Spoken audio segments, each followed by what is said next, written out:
calculen. En el examen les voy a poner los datos, no los datos, sino las respuestas que ustedes van a interpretar. ¿Ya? Es peor todavía. Peor de lo que aprender a calcular.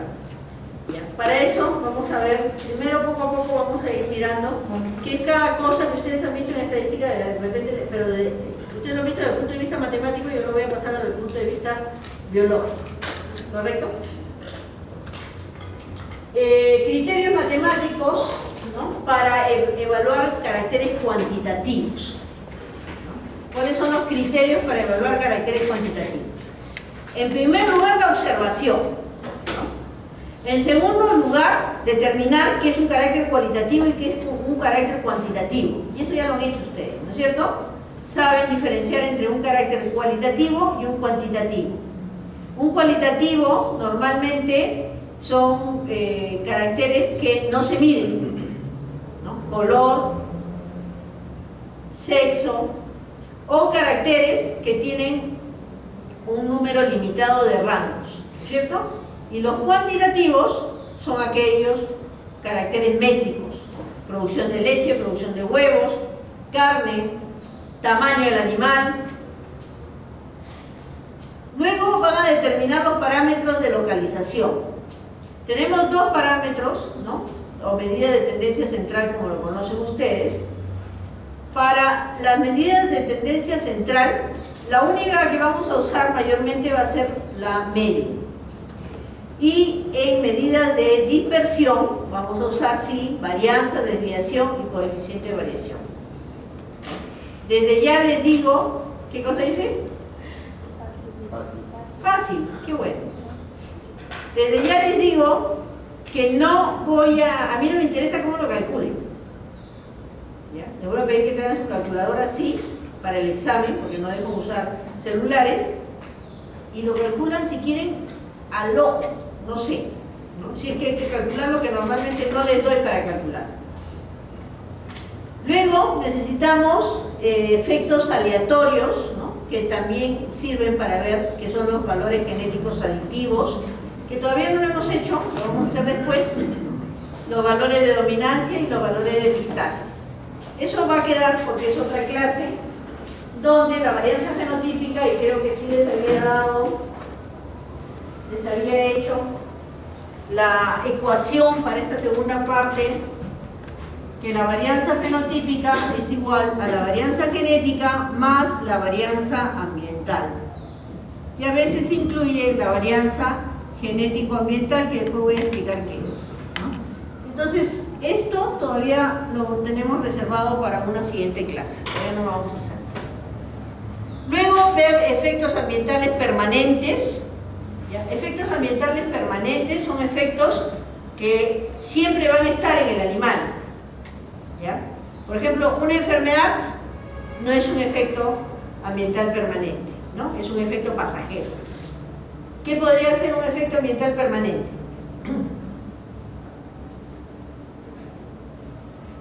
Como les digo, una enfermedad va a pasar, ¿no? Es un efecto ambiental, porque el animal va a tener algún efecto sobre la producción, pero es ambiental, ¿cierto? Un efecto ambiental permanente. Un efecto ambiental permanente podría ser la mutilación del animal, ¿no? Que pierda una pata, o que pierda una ubre, o que tenga alguna cosa que va a ser permanente en el animal, que no se va a poder mejorar, ¿no? Luego tenemos la dispersión genética y ambiental, que son los componentes de varianza y variabilidad, y luego las distribuciones, efectos aleatorios, continuos y todo lo demás. Estas son gráficas que me muestran caracteres cuantitativos. Vamos a ver después qué me representa cada una de estas gráficas, ¿no? Por ejemplo, qué me representa esta gráfica en toda la población, qué me representa esta gráfica en la población y qué me representa esto en la población. ¿Ya? Yo en el examen les puedo poner, después que hagamos esto, y les puedo pedir qué representa esta población con respecto a la producción lechera de un estado.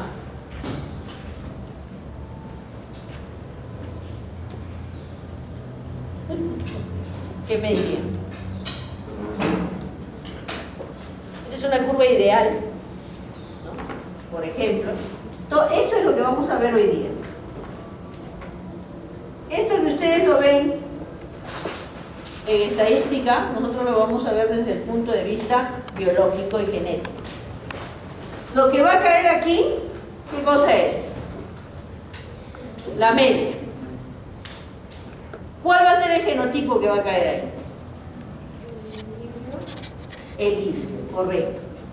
El híbrido. ¿No es cierto? Va a ser el híbrido. Hay que tirar ahí la delegada. Aquí va a ser el homocigote y aquí vamos a tener el lado de los heterocigotes, ¿no? Va a estar la mayor producción, la producción intermedia y la menor producción. Si esta curva va haciéndose cada vez así, ¿qué significa?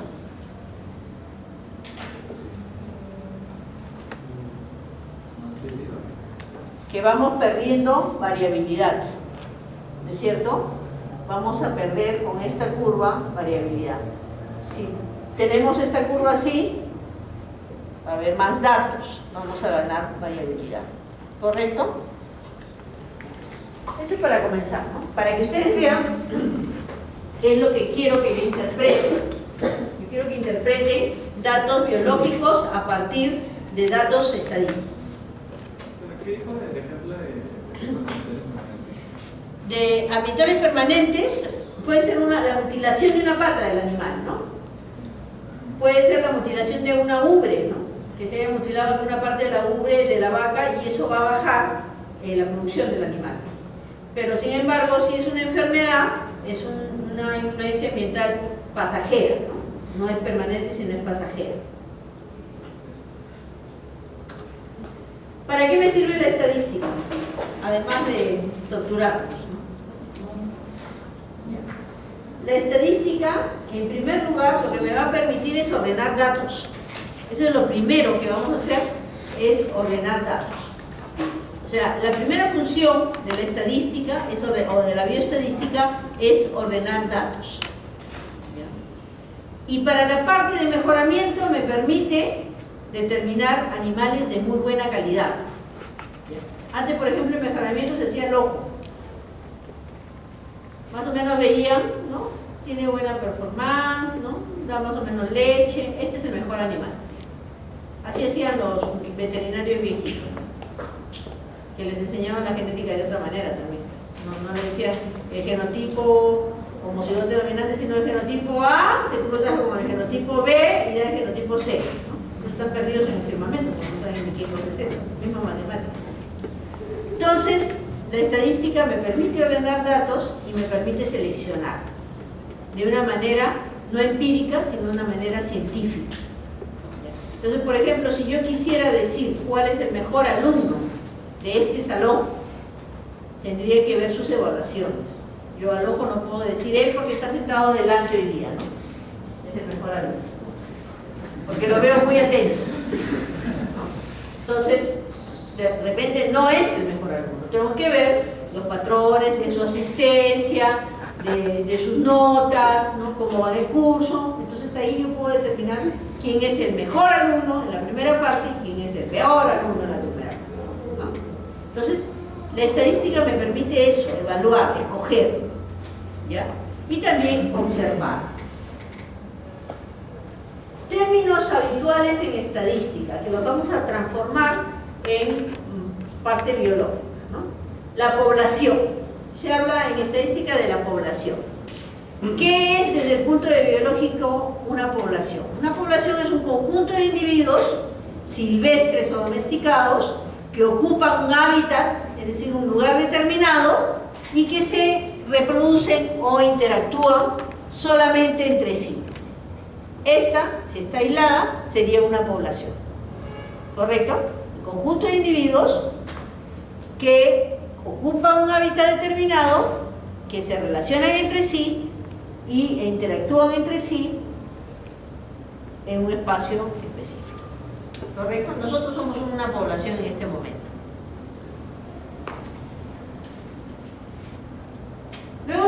del dato. El dato es una medida o valor que puede ser observable y contado. Se puede observar y se puede contar. Ahorita todo lo voy a poner en chanchitos, ¿no? El dato sería el peso de uno de estos lechoncitos. Por ejemplo, aquí está pesando cualquiera 4.6 kilogramos. Imaginemos. Entonces el dato es un valor que puede ser observado y contado desde el punto de vista biológico. Luego tenemos la muestra. La muestra es una parte o subconjunto de una población.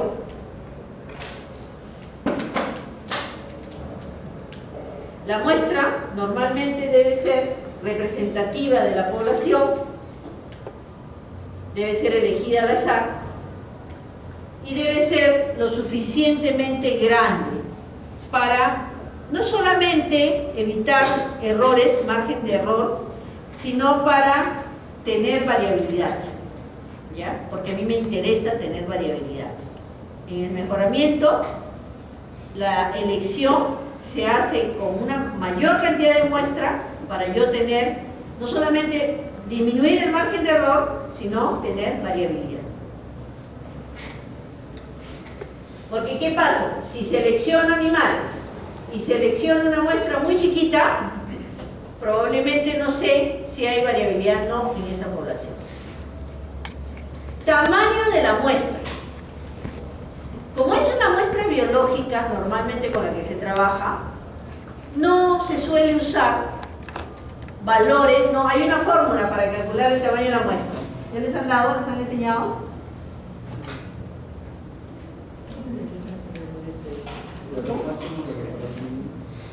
¿Ah? ¿Hay o no hay? Bueno, hay una fórmula para calcular el tamaño de la muestra. No sé si se los han enseñado o no se los han enseñado, pero a mí no me interesa que lo sepan. Porque esa fórmula a nosotros no nos va a servir, ¿ya?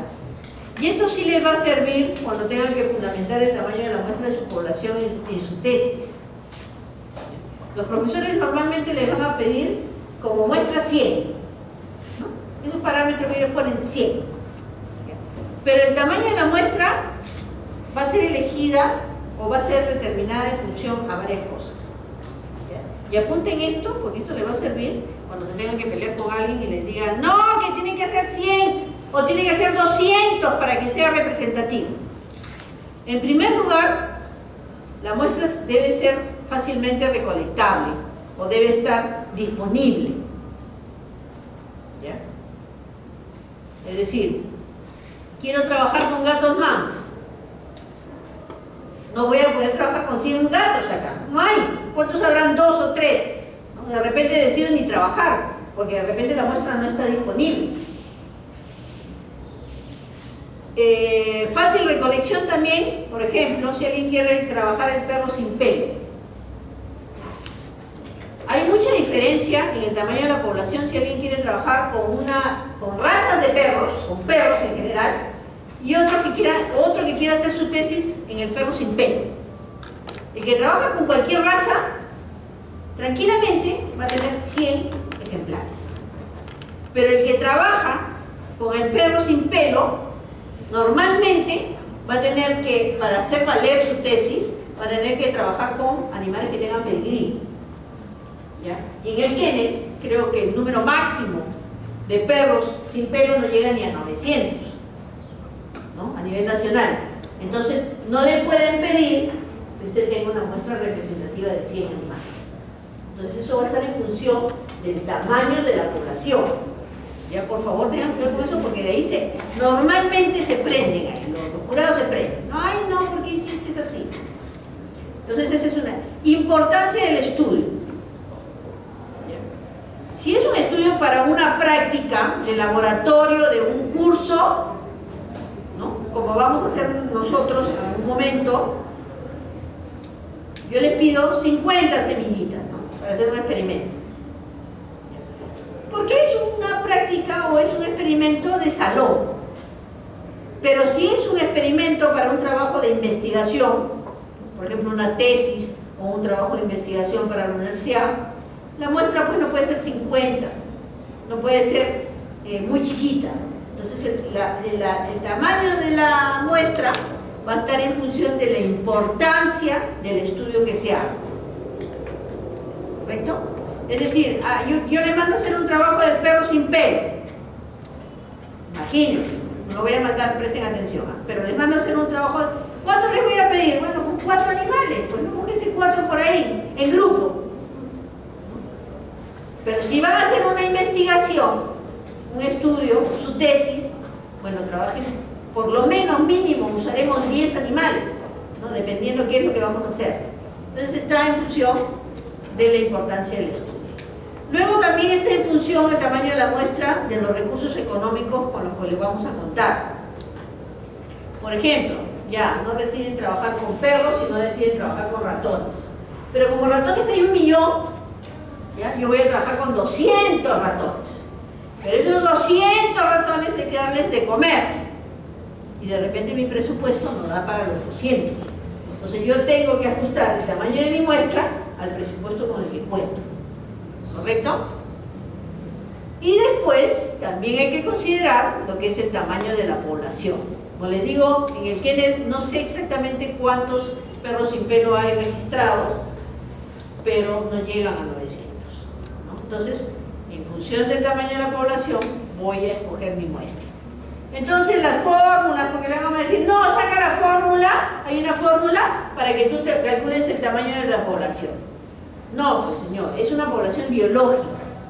No es como coger un dato matemático donde yo puedo poner pues el número irreal que a mí me dé la gana, ¿no? Entonces, estamos hablando de animales, ¿no? De cosas vivas. Y si se usan fármacos, peor, porque ahí hay que considerar la ética, ¿no? Cuánto hay de ganancia con un conocimiento y de matar pues 1000 ratones, ¿no? Entonces, cuidado con eso. Las muestras grandes, ¿no? Normalmente me van a llevar a menos error, voy a tener, probablemente si hay mucha más variabilidad en la población, la voy a observar. Las muestras pequeñas, como saben en estadística, puede llevar a un margen de error mayor y de repente no voy a tener en la parte de mejoramiento para observar variabilidad, ¿no? Es decir, yo agarro y digo, voy a cogerle muestra a estos 4 que están aquí, ¿no?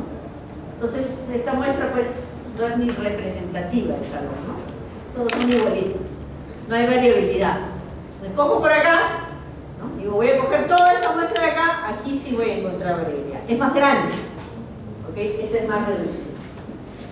Entonces, por favor, tengan cuidado con eso cuando hagan sus tesis. También considérenlo, ¿no? Si trabajan con especies que son difíciles de obtener, tengan varios criterios o cuánto disponen de presupuesto, porque normalmente cada uno nos pagamos nuestras tesis, ¿no? Aunque les digo que ahora los alumnos en la Ricardo Palma pueden solicitar presupuesto para investigación. ¿Okay? Ese presupuesto tienen que hacer su proyecto de investigación y presentarlo acá al decanato para que vaya al centro de investigación y les aprueban, ¿no? A veces le dan hasta 3.000, 4.000 soles. Pidan más, ¿no? Lo que puedan, pidan de más, porque les bajan a veces el presupuesto, ¿no? Tampoco no pidan excesivamente de más, porque no se lo aprueban, ¿no? Entonces consideren esas cosas. La variable. La variable es una característica biológica que puede contemplar diferentes valores.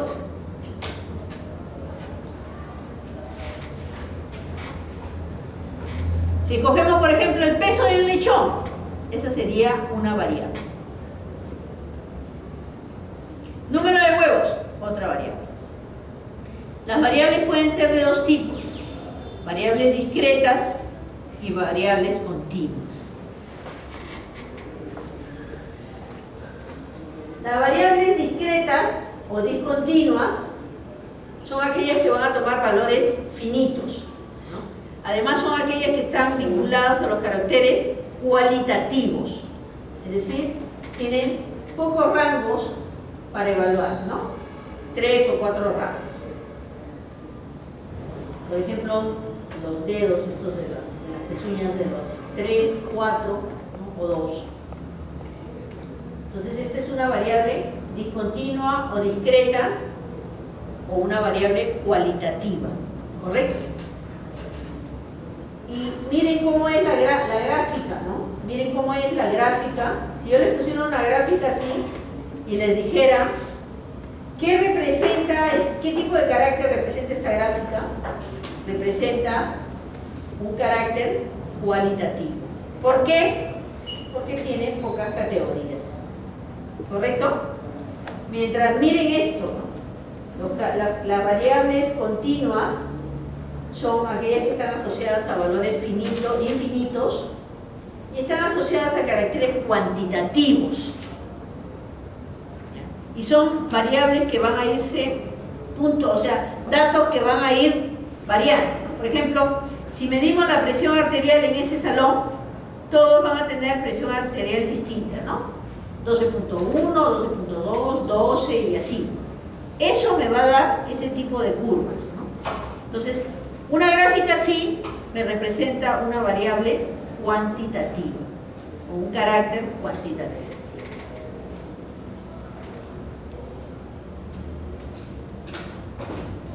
Ordenamiento de la información.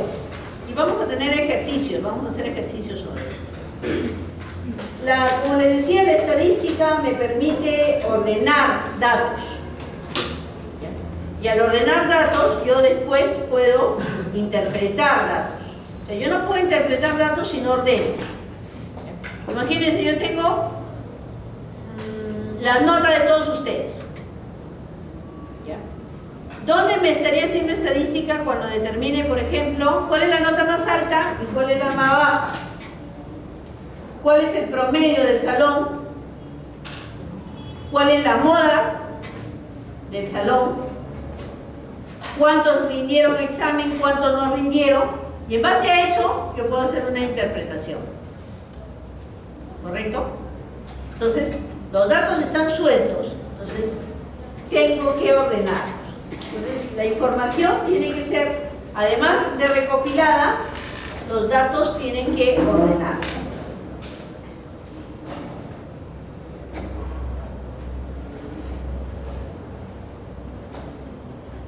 Frecuencia de los datos. Hay varios tipos de frecuencias que les están enseñando, les han enseñado a ustedes. La absoluta, la acumulada y la relativa. Normalmente, las que nos van a servir a nosotros van a ser las frecuencias relativas, que se dan en porcentaje. ¿Por qué? Porque cuando yo quiero graficar esto, un grupo de datos, ¿qué va a ir en las coordenadas de la CIS? Normalmente, y no se olviden, en las coordenadas de la CIS van a ir las frecuencias relativas en porcentaje, es decir, cuántas veces se va a producir el carácter en esa población, cuántas veces se va a dar ese carácter en esa población. Y en el eje de la CIS van a ir lo que se conoce como categorías, y en el caso de nosotros podrían ser los fenotipos. Los fenotipos son las medidas que voy tomando de cada una de estas poblaciones, ¿no? Entonces acá teníamos la media, aquí tenemos esto que vamos marcando, o si quieren, lo tienen así, en un grupo de barras, y después unen los puntos y van a tener un histograma de este tipo. Entonces, por eso les digo que dentro de las frecuencias, lo que más vamos a usar o vamos a calcular son las frecuencias relativas. Entonces, siempre que vean una gráfica, normalmente acá van a estar los fenotipos y aquí van a estar las frecuencias con las cuales se presenta ese fenotipo en porcentaje.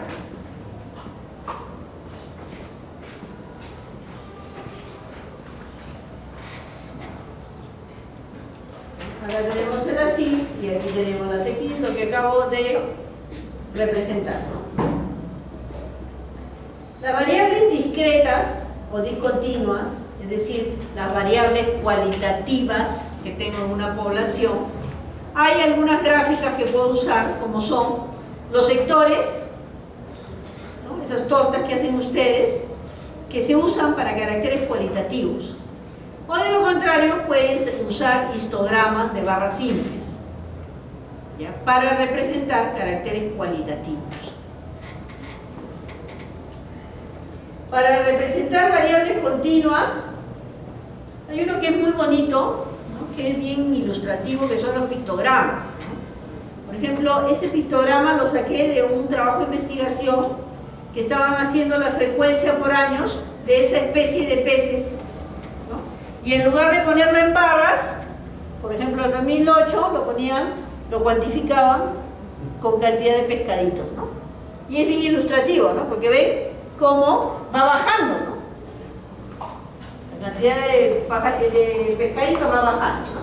Entonces en animales los pictogramas son muy bonitos, ¿no? De repente esto lo pueden usar cuando van a exponer resultados en sus tesis, ¿no? Y en lugar de poner unas barras, pueden poner sus animalitos ahí en pictograma. Esto lo usan mucho para estudio de poblaciones en humanos, y aquí en lugar de pescaditos van humanos. Luego tenemos las gráficas de líneas también, que se usan para representar variables continuas, o también los histogramas, pero en barras más complejas, más continuas, o a través de la curva de Gauss, ¿no? Uniendo todos estos puntos van a tener la famosa curva de Gauss. Aquí, por ejemplo, se ve cómo las barras van aumentando a medida que van aumentando las frecuencias alélicas. Aquí tenemos por individuo dos pares de alelos distintos. Y miren cómo se van formando las gráficas, ¿no? Una aquí serían todos los que tengan dominantes recesivos, los heterocigotes, y aquí los dominantes. Pero a medida que van aumentando los alelos, van aumentando las barras. Aquí ya tenemos 5. Y aquí muchos loci, muchos alelos. Y miren cómo al final estos N alelos van a dar a esta curva, que es la curva ideal.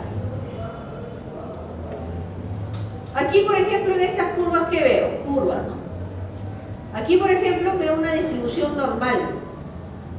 Aquí veo una distribución asimétrica y aquí veo una distribución bimodal. Pero si la transformamos en la parte biológica, ¿qué veo aquí? Una población normal, ¿no es cierto? Con su media, con sus heterocigotes, con sus homocigotes recesivos y sus homocigotes dominantes, en una distribución cuya desviación, ¿no?, es 1 probablemente, ¿no? Es una curva ideal. ¿Qué tengo aquí? Aquí tengo una población, pero aquí se están formando más poblaciones, ¿no es cierto? Están apareciendo poblaciones. Esta es una distribución asimétrica. ¿Por qué? Desde el punto de vista biológico, aquí puede estar ocurriendo algo. Es decir, tenemos una población original, pero esa población están apareciendo poblaciones nuevas. Y esas poblaciones nuevas se pueden estar dando por varios factores, que lo hemos visto en genética de población. Puede ser una mutación, puede ser una migración, que empiecen a aparecer a especies nuevas, puede ser una deriva genética, aunque no se están perdiendo, o puede ser una selección natural que tampoco se están perdiendo. Aquí podrían estar apareciendo estas dos por migración o por mutación. Habría que ver de qué población se trata. ¿Y aquí qué tenemos? Aquí tenemos dos curvas, pero desde el punto de vista biológico tenemos dos poblaciones diferentes. Entonces yo en la vida real pensé que tenía una sola población. Cuando hago mi estadística compruebo que no, que tengo dos poblaciones distintas. Imagínense en un establo. Tengo todas las vacas ahí, 150 vacas, y evalúo la producción de leche. Y esa producción de leche la llevo a una gráfica. Y cuando hago la gráfica me doy cuenta que hay dos poblaciones distintas. ¿Qué significa eso? Que de todas esas vacas tendría que separar esas dos poblaciones. ¿Correcto? Entonces, esta población probablemente es la que me está produciendo más leche, y esta población la voy a llevar para hacer una parrillada. Pero estoy dándole de comer, ¿no? Desde el punto de vista económico, estoy perdiendo plata dándole de comer a estas bandidas cuando me están produciendo menos que estas, ¿no? Entonces tiene una implicancia, ¿ya? No es una gráfica simplemente. Entonces yo quiero que esa sea la idea que ustedes tengan de esta parte de estadística.